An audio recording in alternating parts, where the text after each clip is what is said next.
Faridabad module కు ఆర్థికంగా సహకరించింది ఎవరో కూడా తేలిపోయింది. లక్నోలో నివసిస్తున్న మహిళా డాక్టర్ షాహీన్ షహీద్ ఈ మాడ్యూల్ కు అండగా నిలబడిందని పోలీసులు గుర్తించారు. అయితే పేలుడు పదార్థాలు, ఆయుధాలు సమకూర్చుకోవడానికి నిధులు కూడా సమకూర్చినట్టుగా తెలుస్తోంది. షాహీన్ ఫరీదాబాద్ లోని అల్ ఫలాహ్ విశ్వవిద్యాలయంలో కొన్నేళ్లు పాఠాలు బోధించింది. జైషే మహమ్మద్ సంస్థతో షాహీన్ కు సంబంధాలున్నాయి. జైషే మహమ్మద్ ఉగ్ర సంస్థ మహిళా విభాగం జమాతుల్ మోమినాత్ కమాండర్ గా బాధ్యతలు చూస్తోంది. అల్ ఫలాహ్ యూనివర్సిటీలోనే టెర్రరిస్ట్ డాక్టర్లంతా కూడా ఏకమై ఉగ్రదాడులకు ప్లాన్ చేశారు. షాహీన్ షహీద్ కార్లో AK-47 రైఫిల్ ను అలాగే కొన్ని పేలుడు పదార్థాలను కూడా స్వాధీనం చేసుకున్నారు పోలీసులు.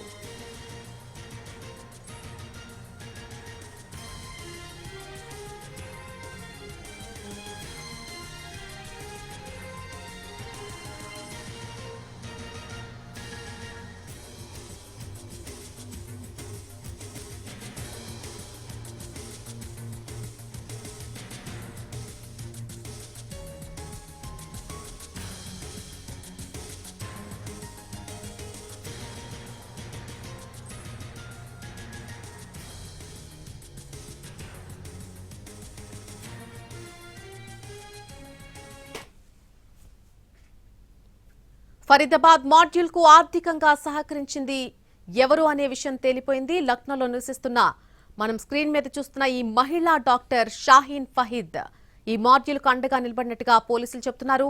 అలాగే పేలుడు పదార్థాలు, ఆయుధాలు సమకూర్చుకోవడానికి నిధులు కూడా సమకూర్చింది డాక్టర్ షాహీన్. ఫరీదాబాద్ లోని అల్ ఫలాహ్ విశ్వవిద్యాలయంలో కొన్నేళ్లు పాఠాలు బోధించింది.